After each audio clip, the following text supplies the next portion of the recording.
пратеничката група на Социјалдемократскиот сојуз на Македонија и Сдружената коалиција денеска до Собранието на Република Македонија доставува предлог закони за измени на Законот за плата и други надоместоци на избрани и именувани функционери и на Законот за пратениците, со кои се предлага намалување на висината на надоместокот за патни трошоци за користење на сопствено возило во службени цели, што го добиваат пратениците и другите избрани и именувани функционери, како и истовремено отстранување на можностите за евентуални злоупотреби. Интенцијата на пратениците од Социјалдемократскиот сојуз на Македонија е овој надоместок што го добиваат пратениците да се намали најмалку за половина, односно неговата висина од 30% да се намали на 15% од цена на литар гориво по изминат километар. За таа цел веќе имаме подготвено и предлог одлука со која поконкретно се регулира начинот на исплатата на надоместокот за патни трошоци и со таа предлог одлука предлагаме висината на надоместокот да се преполови, односно да се намали од 30 на 15%. Во однос на отстранувањето на можностите за злоупотреби при исплата на патните трошоци, предлагаме наплатата да се врши само врз основа на фискални сметки за платена патарина, кои што се платени исклучиво со кредитна или со дебитна картичка, која е во собственост на пратеникот. Односно, преку така наречените слипови, нели потврда за извршена трансакција со кредитна или дебитна картичка, ќе се докажува, односно тие ќе бидат доказ дека пратеникот лично ја платил патарината. Овие измени исто така се наведени во предлог одлуката која што е веќе подготвена и која што ќе ја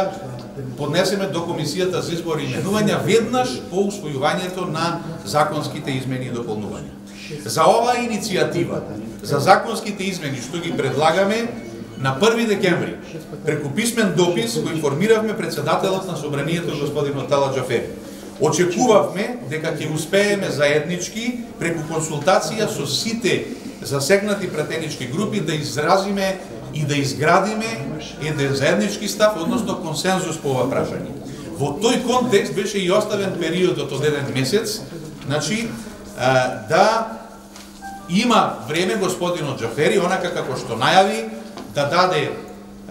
предлог до парламентарниот институт да ги испита можностите на нашите доставени предлози, односно за консултации со другите пратенички групи, пред нашата пратеничка група да ги предложи овие законски измени. Меѓутоа, за жал, досега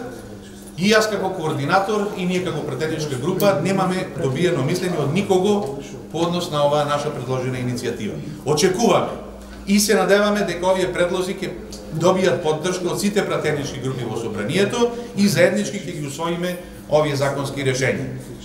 Ова го мислам пред се и очекувам во моментот кога ќе се врати опозицијата, значи заедно, консензуално да донесеме став и одлука околу ова прашање. Предлозите кои што како пратеничка група ги доставуваме, можеме да ги третираме и како краткорочно решение, а ние како пратеничка група стоиме отворени за понатамошни анализи, дискусии и предлози кои што ќе значат конечно решавање на и долгорочно решавање на ова прашање. Реално може да се очекува да се најават собрански сесија?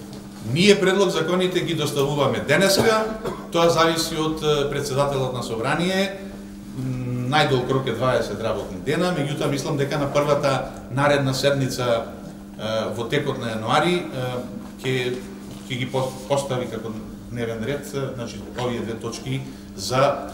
предлог закони за измени и дополнување на овие два закони.